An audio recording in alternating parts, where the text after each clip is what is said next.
Okay, so this is going to be a double review. I don't normally do double reviews, but it sort of fits this kit. So the first part, we're going to talk about the actual model kit. Second part, we're going to talk about the decals, which are from Kopro. So, the kit itself, this is a really old kit. This was made in Czechoslovakia, so that just shows how old this kit is. And it's unique. The instructions are like basically like 4 steps, and it just says put it together. Basically, it's wild compared to like modern kits. This kit is wild. I would not recommend this kit to new starters. I will say that straight off the bat. It does build an okay model in the end.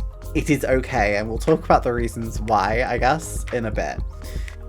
The assembly is quite straightforward. Fuselage, wings to fuselage, tail section, and the cockpit obviously you do before, which is basically like 2 seats, and it does have control panels, weirdly. However, that's all it is. There are some engine sections you have to put on. You can see me doing them there. I found them awful, to be quite honest. They were the weirdest things I've ever had to apply because it didn't give any indication of which way round they went. It was a really weird kit to put together, in my opinion. I've just never done anything like that where you just have to sort of figure it out. It was fun in that regards, and obviously this was a lot older than most kits I probably touch these days.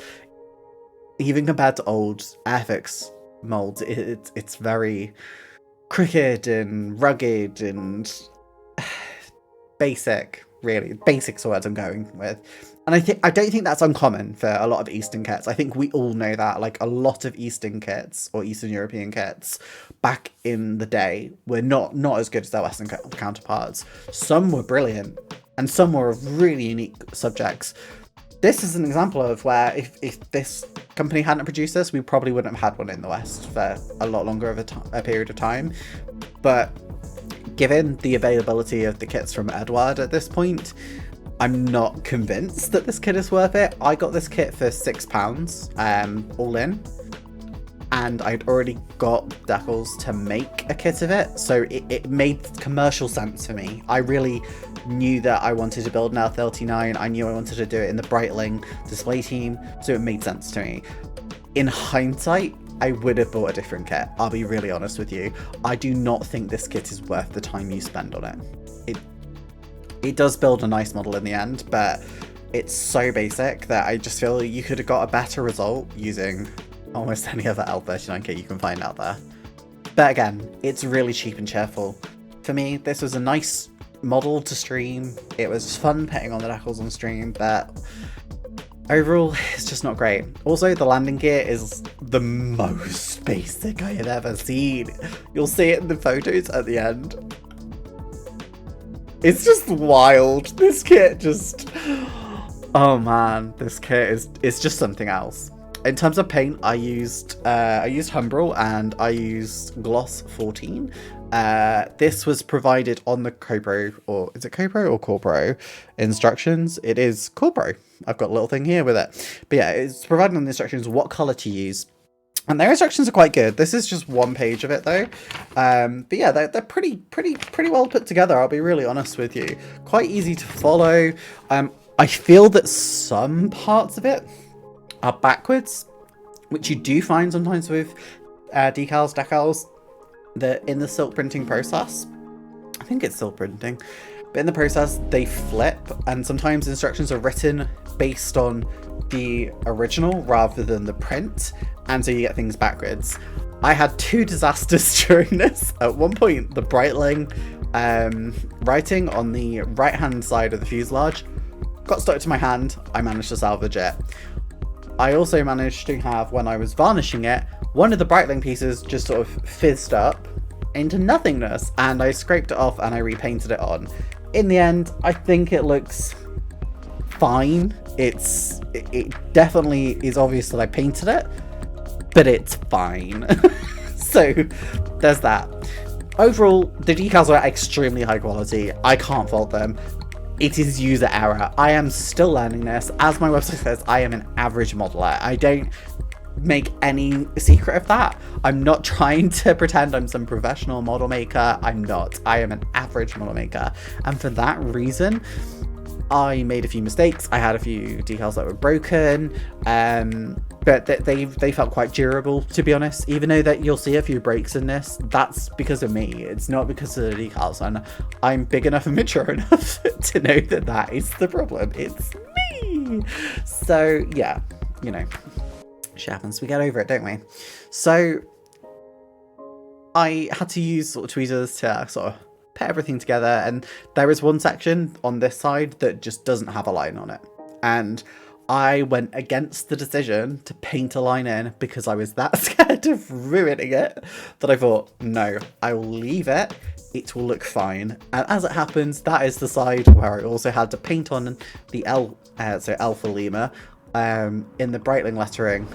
I mean, all of that Breitling lettering was a bit screwed up because I saw a bit of water on the decal sheet, like a tiny little drop, but it went on the REI of Breitling, and is that the right way around? Yeah, REI of Breitling, and they separated from the B and the rest of it, and yeah, it just,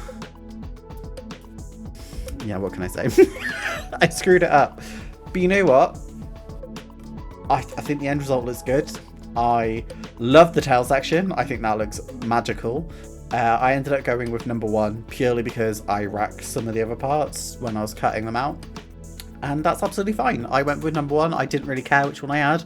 I just wanted to make a Breitling display t-shirt. And you know what? The end result I got, I think, looks awesome. It's going to look wonderful on my shelf.